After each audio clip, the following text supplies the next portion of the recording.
Page number 99, question number 7 labour का। ये वाला क्वेश्चन ईयर 2017 में आया हुआ था। अच्छे से एक बार ध्यान देना और देखना, यहाँ पे सबको यहाँ पे अच्छे से एक बार ध्यान देना और देखना।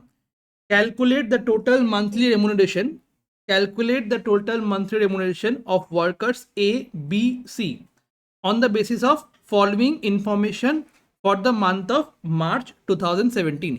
यहाँ पे इंफॉर्मेशन दिया हुआ है और बोल क्या रहा है कि टोटल मंथली रेमुनरेशन कितना होगा वो निकाल के दिखाओ। टोटल मंथली रेमुनरेशन कितना होने वाला है वो निकाल के दिखाओ।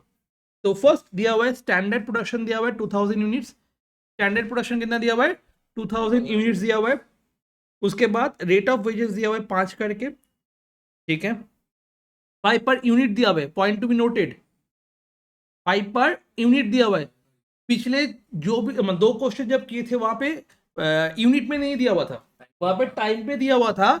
टाइम से मेरे को क्या करना हुआ था, यूनिट में कन्वर्ट करना हुआ था, उसके बाद मेरे को सम शुरू करना हुआ था। क्लियर है कि नहीं है? प्रीवियस दो सम जब ये थे यहाँ पे टाइम में नहीं, टाइम में दिया हुआ था, मेरे को क्या करना हुआ था, उसको पीस रेट में कन्वर्ट करके फिर करना हुआ था। बट यहाँ पे तुमको रेट दिया हुआ है पीस रेट, जो कि है 5 रुपए। पहले ये आइडेंटिफाई कर लिए, एक बार ये सुन लो, बता दो। आइडेंटिफाई कर ली ये वाला चीज, यहाँ पे पर यूनिट दिया हुआ है। डन। बोनस बोला है ₹100 करके for each 2% increase over 90% of the standard. क्या बोल रहे हैं, बोल रहे हैं क्या बोनस मिलने वाला है ₹100 करके for each 2% increase over 90% of the standard. Dearness allowances बोल रहा है 50% पीस वेजेस के ऊपर होने वाला है। और the units completed by the 3 workers as under, ए बोला है 1900 यूनिट्स बनाया, बी बनाया 1760 यूनिट्स एंड सी कितना बनाया 2120 यूनिट्स। कितना बनाया 2120 यूनिट्स। यहां से मेरे को क्या कैलकुलेट करने बोला है, तुम्हारा टोटल वेजेस कितना होने वाला है। फर्स्ट ये सम जो है ये कौन सा टाइप का सम है, ये पीस रेट वाला सम है या फिर टाइम रेट वाला सम है? पीस रेट वाला सम है। कैसे समझ में आया, बिकॉज पीस रेट दिया हुआ था। क्लियर? तो मेरे को क्या करना होगा, पहले लिखना होगा पीस रेट, पहले समझ लो, उसके बाद तुम लोग खुद से करना। पीस रेट दिया हुआ है 5 5 5, सब में एक ही होगा। स्टैंडर्ड प्रोडक्शन मतलब जो सेट किया है मैनेजमेंट ने, कितना प्रोडक्शन करना है बेटा, 2000 करके करना है। तो स्टैंडर्ड प्रोडक्शन कितना है 2000 2000 2000। क्लियर? स्टैंडर्ड प्रोडक्शन फिर कितना है 2000 2000 2000। और एक्चुअल वो लोग कितना किया 1900 1760 एंड 2120। और बोल क्या रहा था यहाँ पे 90% स्टैंडर्ड के ऊपर अगर होगा तो मेरे को बोनस मिलने वाला है। तो एफिशिएंसी नहीं निकालना होगा क्या, एकदम निकालना होगा। तो एफिशिएंसी का पिछले दिन का फॉर्मूला मेरे पास है। क्या था एफिशिएंसी का formula, actual output by standard output into 100। तो एफिशिएंसी निकल जाएगा वहां से। तो देखो लिखा हुआ है एफिशिएंसी क्या से निकाले, actual production divide by standard production निकाल दिए। इसका एफिशिएंसी 95% है, इसका एफिशिएंसी 88% है, इसका एफिशिएंसी 106% है। कैसे निकाले थे, एक्चुअल प्रोडक्शन जो कि 1900 डिवाइड बाय स्टैंडर्ड प्रोडक्शन जो कि 2000 multiplied by 100। Actual production divide by standard production into 100, actual production divide by standard production into 100। एक बार कैलकुलेटर उठा के कर लो, एक बार देख लो आ रहा है कि नहीं आ रहा है। बेटा एक्सेस प्रोविजन, फिर एक्सेस कितना हो रहा है, एक्सेस ऑफ एफिशिएंसी कितना हो रहा है ओवर 90%। यहाँ पे 95% था, तो 90 से एक्सेस कितना हुआ 5%। यहाँ पे तो एक्सेस का कोई बात ही नहीं है। नेक्स्ट वाला में एक्सेस कितना हुआ 16% एक्सेस हुआ था। Clear? To calculate the bonus, to calculate the bonus मेरे को एक्सेस निकालना हुआ था। और एक्सेस में बोनस में क्या बोल रहे हैं वो लोग, देखो एक बार बोल रहा है क्या 2%, एवरी 2% इंक्रीज में क्या होने वाला है, ईच 2% इंक्रीज में कितना होने वाला है 100 रुपए करके होने वाला है। तो यहाँ पे 5% हुआ था।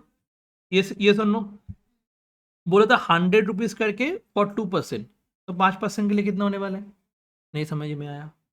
बोला है क्या 100, हर 2% के हिसाब से कितना होने वाला है तुम्हारा, बोल रहे हैं 100 रुपए। तो 100 डिवाइड बाई 2%, और इसका कितना एफिशिएंसी आया था एक्सेस 90% के हिसाब से 5%। बोला है कि 2% अगर इंक्रीज होगा तो 100 रुपये मिलने वाला है। तो अगर 1% होगा तो कितना होने वाला है 100/2%। तो अगर 5% इंक्रीज हुआ तो कितना होने वाला है मल्टीप्लाइड बाई 5%। तो वही करवाए कि 100 रुपीज था फॉर 2% इंक्रीज, देन 5% इंक्रीज के लिए कितना होने वाला है 250 रुपीज। क्लियर? 100 रुपीज था फॉर 2% इंक्रीज, 16% इंक्रीज के लिए कितना होने वाला है 800 रुपीज। क्लियर हुआ कि नहीं हुआ ना? इट इज स्लैब होएगा लो। 2% इंक्रीज के हिसाब से 100 मिलते हैं, तो 1% के हिसाब से कितना होगा 50% ना, रुपीज 50 করে না, तो 50 इंटू 5%, 50 इंटू 5 করলে কত হবে 250 হয় না? क्लियर? डेसिमल तो डेसिमल ही तो ओके, ठीक है। अब ये हो गया बोनस तुमको मिलने वाला है, तो पहले कैलकुलेट कर ले 250 बोनस मिलने वाले इसको ना, 800 बोनस मिलने वाला है। अब एक चीज है, पीस वेजेस कितना मिलने वाला है, एक्चुअल प्रोडक्शन इनटू रेट कितना होने वाला है, एक्चुअल प्रोडक्शन इनटू रेट। तो एक्चुअल वो लोग कितना बनाए 1900, रेट कितना है 5 रुपए, 1760 5 रुपए, 2120 5 रुपए, तो actual piece rate piece wages मिल गया। बोनस कितना मिलने वाला है 250 और 800, ओके। और साथ साथ बोला है क्वेश्चन में क्या, डियरनेस अलाउंस भी मिलने वाला है 50% of the piece wages. Dearness allowance कितना मिलने वाला है 50% ऑफ द पीस वेजेस। तो पीस वेजेस कितना है 9,500, 8800, 10,600, इसका कितना परसेंट होने वाला है 50%, 50%, 50% होने वाला है। अब सब मिला मुला के क्या होने वाला है, टोटल वेजेस मिलने वाला है 14,500, 13,200 एंड 16,700। ये हुआ सम। ये क्वेश्चन आया हुआ था 2017। हाँ एकदम, piece wages, dearness allowance and bonus मिलके टोटल वेजेस होता है। अगर खाली बोलता पीस वेजेस कितना होगा ये हो जाता, फिर देने वाला नहीं है ये ऐसा वाला क्वेश्चन, पीस वेजेस वाला क्वेश्चन क्लास 11 में, ठीक है, वेस्ट बंगाल काउंसिल में आता है। तुम लोग थोड़ा बड़े हो जाओगे ना, बड़े हो गया ना, तो थोड़ा डियरनेस अलाउंस एंड बोनस भी आ जाएगा, ठीक है। तो ये वाला सम फटाफट कर लो एक बार।